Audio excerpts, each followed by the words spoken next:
Maintenant, donner la parole à Marie-Claude Lermite du groupe Les Indépendants, et ce pour 4 minutes. Je vous en prie.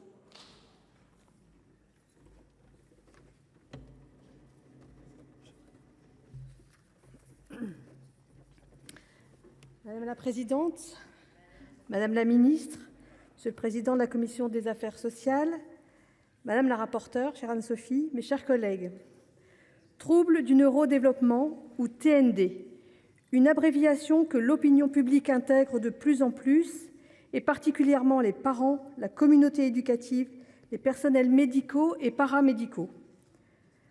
Notre pays, animé depuis longtemps par la psychanalyse, prend conscience de l'existence de ces troubles quasiment ignorés depuis trop longtemps. On pointait du doigt le mauvais élève, le fainéant, les parents absents et fautifs. Mais on ne concevait pas qu'un enfant puisse présenter un symptôme de trouble de l'attention avec ou sans hyperactivité, des troubles du langage et des apprentissages et bien d'autres dysfonctionnements. La France dispose d'un retard important en matière de TND au regard de certains pays tels que l'Allemagne, la Belgique ou la province du Québec. C'est tout le mérite de cette proposition de loi de notre collègue Jocelyne Guidez de sensibiliser sur ce sujet. 10% des enfants à la naissance seraient concernés, ce qui représente environ 100 000 enfants par an. Or, si le dépistage est recommandé systématiquement par la Haute Autorité de santé, il n'est pas obligatoire. L'objet de l'article 6 de cette PPL est d'inscrire un repérage en instaurant 2 nouveaux examens obligatoires à 18 mois et à 6 ans qui seront réalisés par un médecin dûment formé. Un pas de géant est donc franchi et nous ne pouvons que nous en réjouir. Mais ce pas de géant risque d'être un pas de côté si, madame la ministre, vous ne prenez pas en compte l'absence cruelle du nombre de médecins formés à cette discipline. Et c'est là où le bât blesse. Seuls 300 médecins en France sont formés au TND sur les 100 000 généralistes existants. Il en faudrait 3 000 sur l'ensemble du territoire environ, selon nos informations. Alors pourquoi cette réticence au regard de cette discipline ?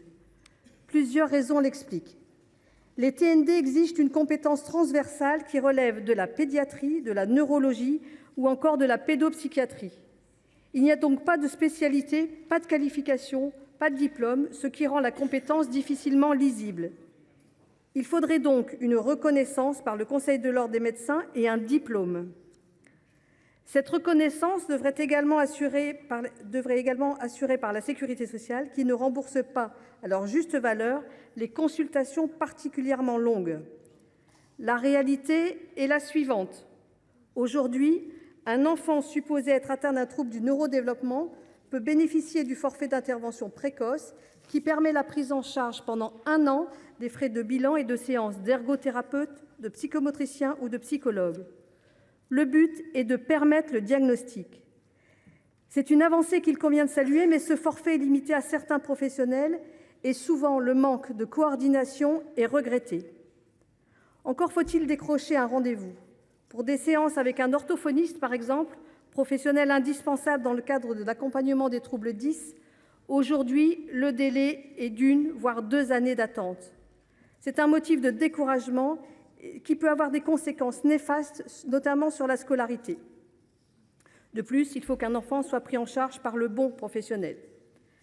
Un médecin spécialisé dans les TND depuis 20 ans m'expliquait que, faute de spécialistes, beaucoup d'enfants ou d'adolescents sont orientés vers des prises en charge inadaptées, ce qui peut entraîner des conséquences dramatiques, alors que s'ils étaient accompagnés par le ou les spécialistes appropriés, la cause du trouble aurait été identifiée, le bon traitement prescrit.